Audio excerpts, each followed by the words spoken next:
Chapter 15 The Second Miracle. Matilda did not join the rush to get out of the classroom. After the other children had all disappeared, she remained at her desk quiet and thoughtful. She knew that she had to tell somebody about what happened with the glass.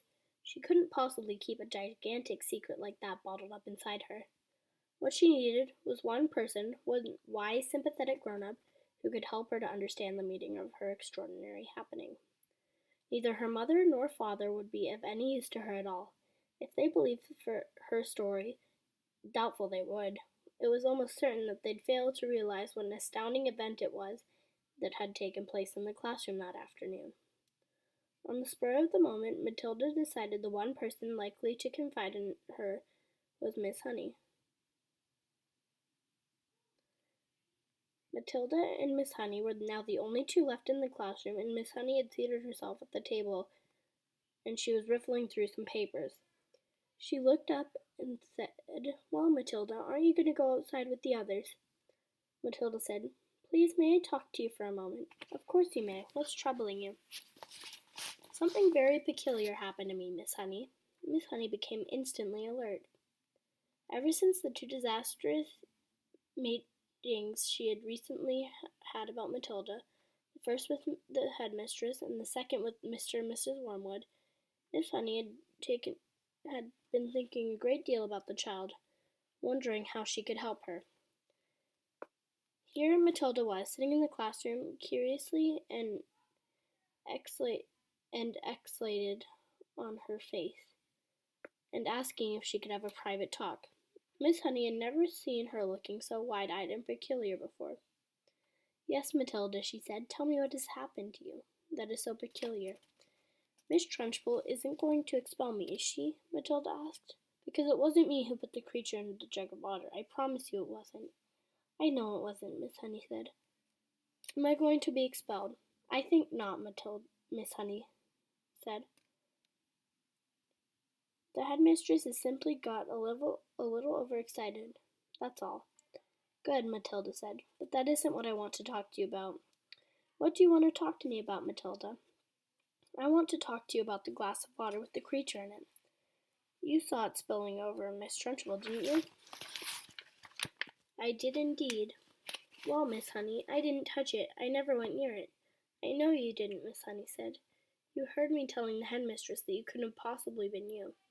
"Ah, but it was me, Miss Honey," Matilda said. "That's exactly what I want to talk to you about." Miss Honey paused and looked carefully at the child.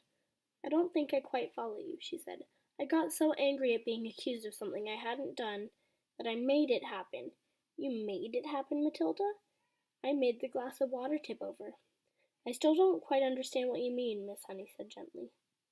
"I did it with my eyes," Matilda said.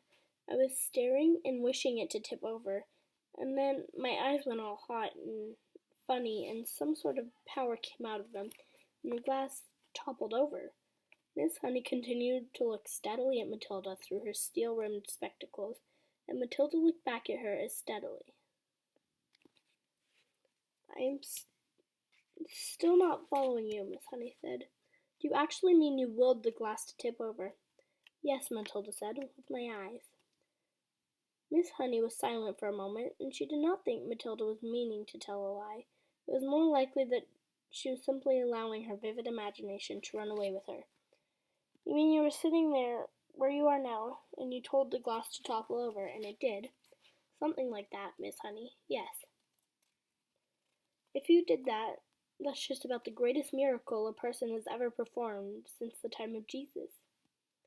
"I did it, Miss Honey. It's extraordinary." Though, Miss Honey, how often has a smiled children have flights of fantasy like this? She decided to put an end to it as gently as possible. "Could you do it again?" she asked, not unkindly. "I don't know," Matilda said, "but I think I might be able to." Miss Honey moved the now empty glass to the middle of the table.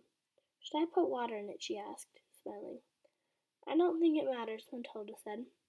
"Very well, then, go ahead and tip it over." "It may take some time." "Take all the time you want," Miss Honey said. "I am in no hurry."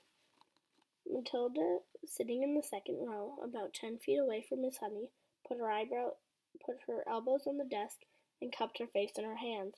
This time she gave the order to begin to tip, and right at the beginning, "Tip the glass," she ordered, but her lips didn't move.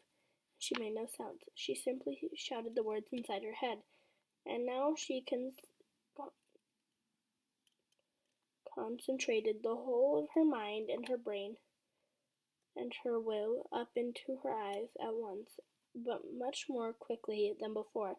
The electricity began to gather in her eyes,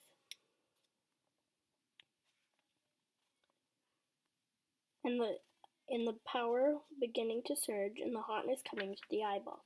And then the millions of tiny invisible arms with hands on them were shooting out towards the glass, and without making a sound, she kept shouting inside her head, "Glass, glass to go over." She saw the wobble, and then it tilted, and then it toppled right over. And it fell with a tinkle onto the tabletop, 12 inches from Miss Honey's folded arms. Miss Honey's mouth dropped open, and her eyes stretched so wide that you could see the whites and all around. She'd not say a word. She couldn't. The shock of seeing a miracle performed had struck her dumb. She gasped, and leaning well away from it, now thought it might be a dangerous thing, and then she slowly lifted her head and looked at Matilda. She saw the child, white in the face and white as a paper, trembling all over, the eyes glazed, staring straight ahead and seeing nothing. The whole face was transfigured. The eyes were round and bright, and she was sitting there speechless, quite in beautiful blaze of silence. Miss Honey waited, trembling a little, herself watching the child, and she slowly stirred herself back to consciousness. And suddenly a click went in her face, and she looked almost sympathetic, calm. "I'm all right," she said and smiled. "I'm quite all right," Miss Honey said. "Don't be alarmed." "You seem so far away," Miss Honey whispered, awestruck. "I was flying past the stars on silver wings," Matilda said. "It was wonderful." Miss Honey was still gazing at the child in absolute wonderment, as though she were the creation of the beginning of the world and the first morning. "It went much quicker this time," Matilda said quietly. "It's not possible," Matilda was gasping. "I don't believe it. I simply don't believe it." She closed her eyes and kept them closed for quite a while, and then when she opened again, she thought she had gathered herself together. "Would you like to come back and have tea at my cottage?" she asked. "Oh, I'd love to," Matilda said. "Go gather up your things. I'll meet you outside in a couple minutes." "You won't tell anyone about this thing that I did, Miss Honey, will you?" "I wouldn't dream of it," Miss Honey said.